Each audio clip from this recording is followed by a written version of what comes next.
लो बेटा, 41 तक हम कर चुके थे। आपको याद होगा जो हमने लास्ट मेन नया कंसेप्ट सीखा था वो हमने प्रोविज़न ऑफ टैक्स का सीखा था, जिसमें मैंने आपको कहा था कि बस एक ये प्रोविज़न ऑफ टैक्स अकाउंट बनाना आप सीख लीजिए, जो कि बहुत ही आसान है। बस आपको इतना याद रखना है कि यहाँ पे मेरा ओपनिंग बैलेंस, यहाँ क्लोजिंग बैलेंस। ये एडजस्टमेंट में आपको या तो ये चीज़ गिवन होगी या चीज़ गिवन होगी। अगर आपको पेमेंट ऑफ टैक्स गिवन है तो वो यहाँ टू बैंक के नाम से आ जाएगा, और आपको करंट ईयर प्रोविज़न है तो by statement of profit and loss account के नाम से आ जाएगा।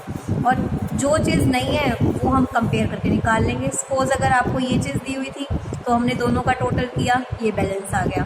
अगर आपको क्वेश्चन में ये चीज़ दी हुई है तो इधर दोनों का टोटल किया, ये बैलेंस आ गया। क्योंकि हमें तो ये दो चीज़ें चाहिए होती हैं, ये ऑपरेटिंग में माइनस होती है, ये वर्किंग नोट्स में नेट प्रॉफिट में प्लस होती है। तो ये अकाउंट बनाया जाता है जो एक मिसिंग वैल्यू है। देखिए आपको ओपनिंग क्लोजिंग बैलेंस दिया हुआ है, एक वैल्यू दी होगी एडजस्टमेंट में। जब आपको एडजस्टमेंट में कुछ ना दिया हो फिर तो ये आपका previous year balance, current year balance, फिर तो डायरेक्ट यही हो जाएगा। पर जब एडजस्टमेंट दी हो तो ध्यान रखना आपको अकाउंट बनाना है, और जो एक चीज़ मिसिंग है वो निकालनी है। यही चीज़ हमने सीखी थी, ठीक है, इसी के हमने क्वेश्चन किए थे। आज हम अपना नेक्स्ट टॉपिक स्टार्ट कर रहे हैं। यहाँ पे आपको अपना होमवर्क दिखाई दे रहा होगा, 42 to 45 क्वेश्चन आप 5 तक करने, और बिल्कुल सेम है, कुछ भी नहीं है। जो आज का कंसेप्ट है वो भी हम पहले कर चुके हैं। Payment of इंटीरियम dividend. इंटीरियम डिविडेंड आपको पता है किसको दिया जाता है, इक्विटी शेयर होल्डर्स को दिया जाता है। इंटीरियम डिविडेंड क्या है, given in adjustment it will be, आपको इसकी देखो जो लिखा हुआ है ये दोनों बातें हम करते आ रहे हैं। इन डिविडेंड को हम क्या करते हैं, वर्किंग नोट्स में प्लस करते हैं और फाइनेंसिंग में माइनस। डिविडेंड पेड फाइनेंसिंग में माइनस होता है, और वर्किंग नोट जिसमें हम नेट प्रॉफिट निकालते हैं वहाँ पे हम डिविडेंड को क्या करते हैं, प्लस। तो वही चीज़ जो हम पहले करके आ चुके हैं वो आपके यहाँ पे है। ये क्वेश्चन आप देख सकते हो, क्वेश्चन भी आपका सेम ही है जैसे हम पहले करते हैं, फिर भी एक बार देख लेते हैं मेन चीज़ें, बाकी आप देख लोगे। जो नोट्स है मैं आपको वो समझा देती हूँ।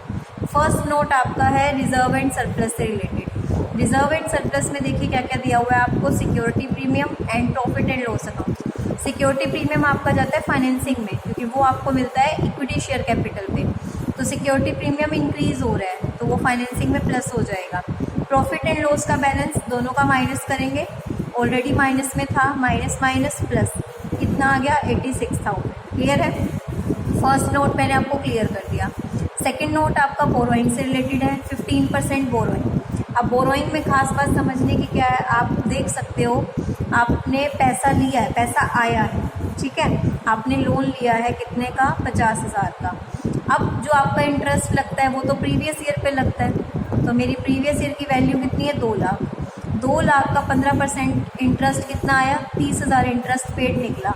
बट इन्होंने नीचे ना एक बात कह रखी है वो आपको पढ़नी पड़ेगी। थर्ड पॉइंट लास्ट देखिए वाला, एडिशनल डिवेंचर जो आपने 50,000 के लिए हैं ये आपने 1 अगस्त को लिए हैं, और ये 31 मार्च 2018 का बैलेंस है। तो 1 अगस्त से लेके 31 मार्च तक कितने महीने हो गए, 8 महीने। तो 50,000 पे भी कितने महीने, वैसे तो हम प्रीवियस ईयर पे लगाते हैं क्योंकि हम ये मान के चलते हैं कि जो हमने नए इशू करे हैं बिल्कुल एट द एंड करें हैं तो उस पर इंटरेस्ट नहीं लगता।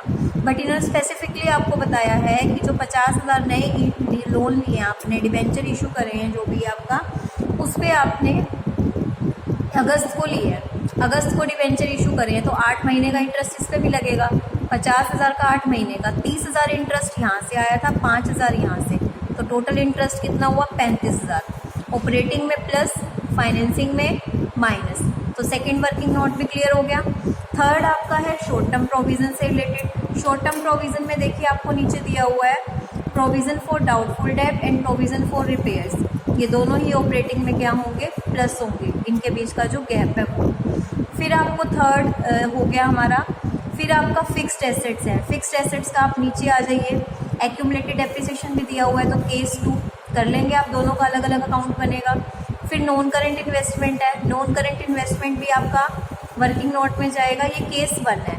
जैसे फिक्स्ड एसेट है वैसे इन्वेस्टमेंट है, पर इसके बारे में कोई एक्यूमुलेटेड डेप्रिसिएशन वगैरह नहीं है तो इसको केस 1 सिर्फ ये नॉन करेंट इन्वेस्टमेंट का अकाउंट बनेगा, और फिक्स्ड एसेट केस 2। तो इस क्वेश्चन में आपका एसेट्स वाला जो अकाउंट बनते हैं केस 1 और केस 2 दोनों आ गए। Current investment cash and cash equivalent का पार्ट है, कैश इन बैंक में। तो ये सारी चीज़ें मैंने आपको क्लियर कर दी हैं। बाकी बिल्कुल क्वेश्चन सिंपल है, जैसे हम करते आ रहे हैं तो आपको वैसे ही करना है। इंटीरियम डिविडेंड आपको दिया हुआ है, इंटीरियम डिविडेंड का हम क्या करते हैं, वर्किंग नोट में प्लस करते हैं, फाइनेंसिंग में माइनस करते हैं। फिर नॉन करंट इन्वेस्टमेंट की कॉस्ट दी हुई है, सेल किया एट ए प्रॉफिट ऑफ 40%, इसका 40% निकालेंगे, प्रॉफिट आ जाएगा। उस 40% में यानी कि 4000 प्लस करेंगे, 14000 आपकी सेल आ जाएगी, तो नॉन करंट इन्वेस्टमेंट अकाउंट भी आपका बन जाएगा यहाँ पे, ठीक है ना। ये देखिए केस 2 में आपने फिक्स्ड एसेट के तो 2 अकाउंट बनाए हुए हैं, करंट एसेट का आपका एक ही अकाउंट है। सेल आपकी आई 14000, कैसे 10,000 में आपने 4000 पे प्रॉफिट के प्लस किए, ओपनिंग और क्लोजिंग बैलेंस दिया हुआ है, प्रॉफिट आपको 4000 दिया हुआ है, तो बचा हुआ आपका यहाँ से क्या आ गया, परचेज। ये कैश इन कैश इक्विवेलेंट आपने निकाला हुआ है, क्लियर है। नेक्स्ट क्वेश्चन भी आपका सेम है, ये आपको होमवर्क में ही करना है। अब तो सब सेम ही है, कुछ ऐसा खास नहीं है।